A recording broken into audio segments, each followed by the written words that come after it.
রাজ্যের ডিজিপিকে শোকজ দিতে হবে হলফনামা নির্দেশ দিলেও এফআইআর দায়ের করা হচ্ছে না বলে অভিযোগ। আদালতে শুনানির সময় জানালো নির্বাচন কমিশন। এ বিষয়ে রাজ্যের ডিজিকে হলফনামা জমা দেওয়ার নির্দেশ।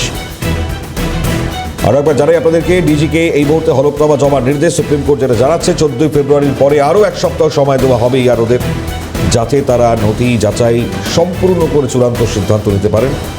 সেই কারণেই মূলত সময় দেওয়া হচ্ছে। আর ঠিক এই জায়গা থেকে দাঁড়িয়ে রাজ্যের এসআইআর সংক্রান্ত ফর্ম বিভিন্ন জায়গায় যেটা পুড়িয়ে দেওয়ার ঘটনা এখনো পর্যন্ত কোনো এফআইআর নথিভুক্ত হয়নি বলে অভিযোগ।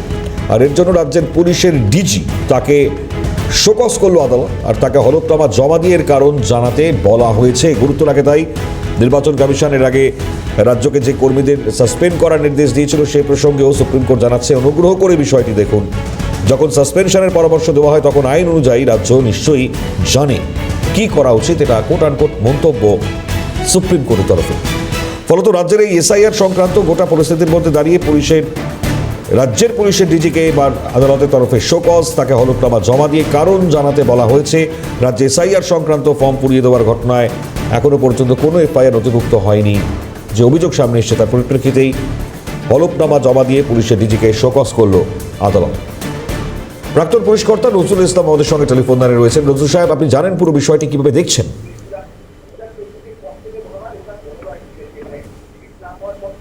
নজরুল সাহেব শোনা যাচ্ছে?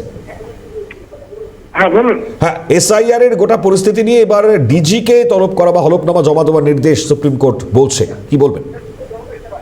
না, এর আগে 19 তারিখে সুপ্রিম কোর্ট যে নির্দেশ দিয়েছিল সেখানে খুব পরিষ্কার বলা ছিল যে এই নির্বাচন কমিশনের কাজ করতে যদি কোনো গোলযোগ হয় তাহলে ডিজিকে নিশ্চিত করতে হবে সেটা বন্ধ করা। তো তারপরেও ঘটনা ঘটেছে এবং নির্বাচন কমিশনের এফআইআর করার আদেশ দেওয়ার পরেও এফআইআর হয়নি। স্বাভাবিকভাবে ডিজির শোকজ করা হয়েছে এবং ডিজি এই হলফনামা দিতে গেলে নির্বাচন কমিশন যেখানে এফআইআর করতে বলেছে বা যেখানে ঝামেলা হয়েছে সেখানে কেন করা হয়নি ডিজিকে বলতে হবে।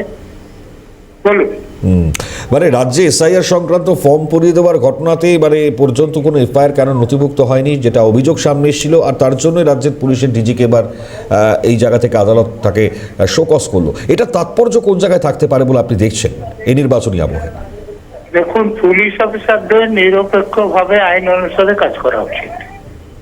তো নির্বাচন কমিশন একটা সাংবিধানিক সংস্থা, তো তারা বলার পর পুলিশ কাজ করছে না, শাসক দলের নেতাদের তারা মদত দিচ্ছে, তো এটা তো সুপ্রিম কোর্ট বুঝতে পেরেছে, না হলে শোকজ করতো না। শুধু রিপোর্ট চাইলে সে কথা আলাদা, শোকজ করা হলো হলফনামা দিতে হবে, মানে ডিজিকে যা বলতে হবে সেটা এফিডেভিট, ভুল করলে তার জন্য তার সাজা হবে, এটা খেয়াল রাখো। ঠিক, ধন্যবাদ নজরুল সাহেব। হ্যাঁ, প্রাক্তন পুলিশ কর্তা নজরুল ইসলাম ছিলেন টেলিফোন আমাদের সঙ্গে। আর খুব স্বাভাবিকভাবেই গোটা পরিস্থিতি যে জায়গায় এই মুহূর্তে রয়েছে আর তা কিন্তু অবশ্যই উল্লেখযোগ্য। যেমন রাজ্যের ডিজিপি তাকে ইতিমধ্যে হলফনামা জমা দেওয়ার নির্দেশ যেমন দেওয়া হয়েছে, কল্যাণ বন্দ্যোপাধ্যায় প্রসঙ্গে কি বলছেন তার প্রতিক্রিয়া কি শুনব। কমপ্লেন করেছে যে ইলেকশন কমিশন যে রাজ্য সরকার একটা কেসে এফআইআর করতে নির্দেশ দিয়েছিল, কেন হয়নি সেটা ডিজিপিকে তার অ্যাফিডেভিট এক্সপ্লেন করতে বলেছে। মানডেতে ম্যাটার আবার হিয়ারিং হবে, লং হিয়ারিং, এটা হিয়ারিং চলবে। কিন্তু একটা কথা বলেছে, ইলেকশন কমিশনের সব ডিসিশনই তারা দেখবে, দে লুক ইনটু দ্যাট। এবং একটা অ্যাপ্রিহেনশন আমরা